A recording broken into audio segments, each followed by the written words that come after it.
नमस्कार, आदाब। कैसे हैं आप?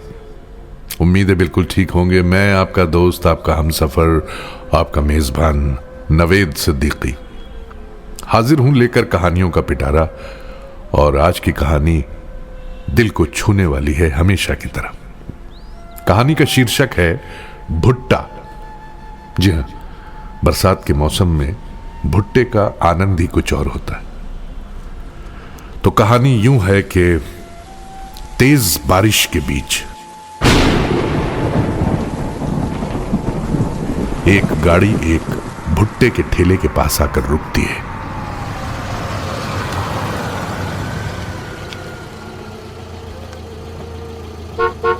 गाड़ी में बैठा आदमी भुट्टे देखता है और कहता है, ये ज्यादा अच्छे नहीं है, कहकर आगे बढ़ जाता है।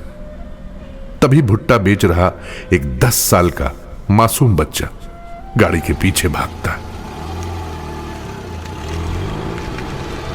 साहब, भुट्टा ले लीजिए साहब।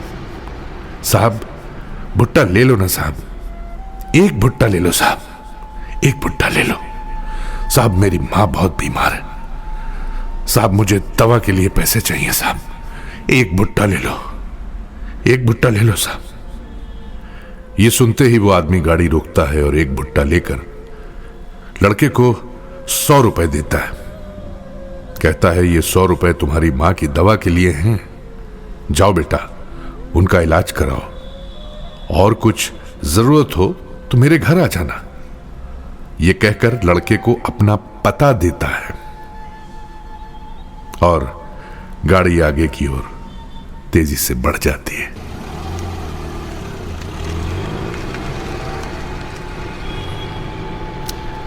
बच्चा 100 रुपए लेकर संतुष्ट हो जाता है, अपने घर जाता है, मां के लिए दवा लेके जाता है, उनको डॉक्टर के पास लेके जाता है, उनका इलाज कराता है। बीमार मां, खांसती हुई मां, परेशान मां, दवा से उनको आराम मिलता है। डॉक्टर बच्चे से कहता है कि अब तुम्हारी मां बिल्कुल ठीक है, तुमने वक्त पर इनको सही दवा दी, इनका इलाज कराया। वक्त बीतता जाता है, दिन गुजरता जाता है, पल पल करके सालों बीत जाते हैं। 30 साल हो जाते हैं। 30 साल बाद एक गाड़ी एक वृद्ध आश्रम के पास आकर रुकती है।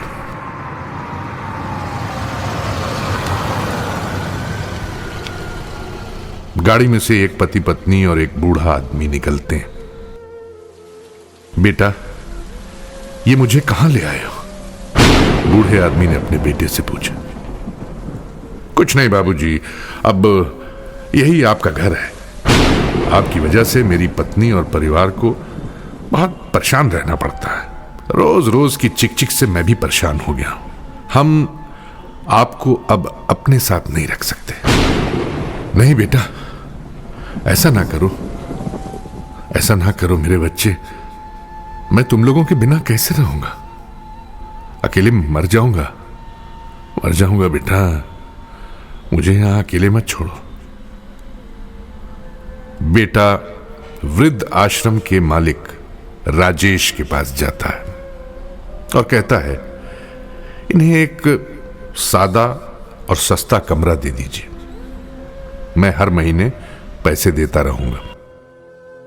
ठीक है, राजेश जवाब देता है। बेटा अपने पिता को वृद्ध आश्रम के मालिक से मिलवाता है और दोनों की नजरें मिलती हैं।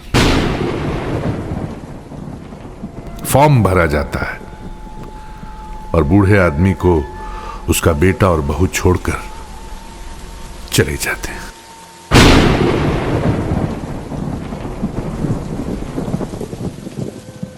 आंख में आंसू जड़े हैं, आंख से आंसुओं का दरिया बह रहा है।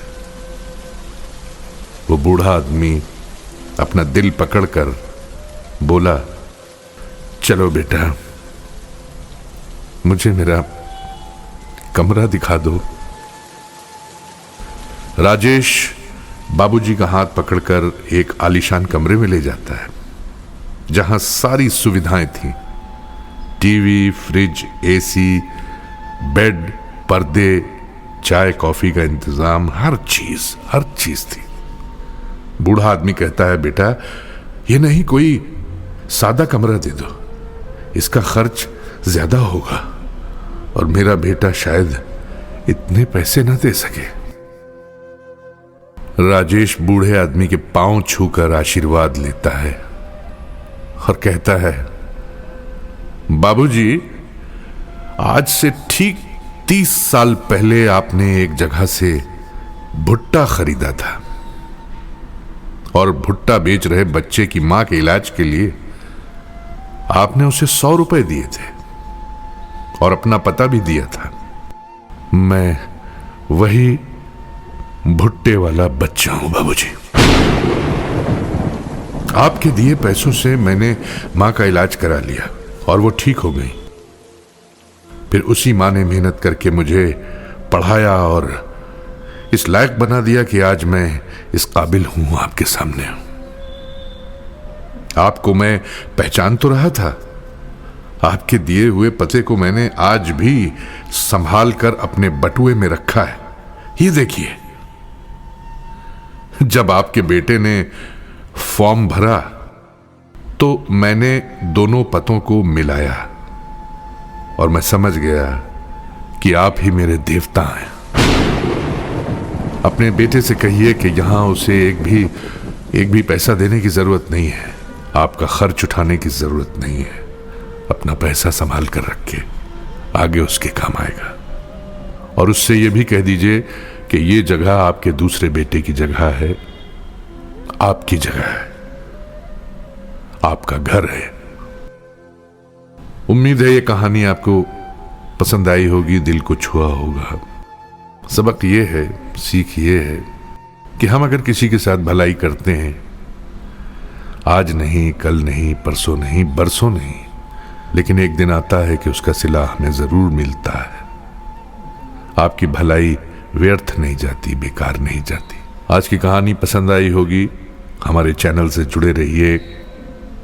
जिस तरह दिल में आपने हमें अपनी जगह दी है, इसी तरह से हमसे मोहब्बत करते रहिए।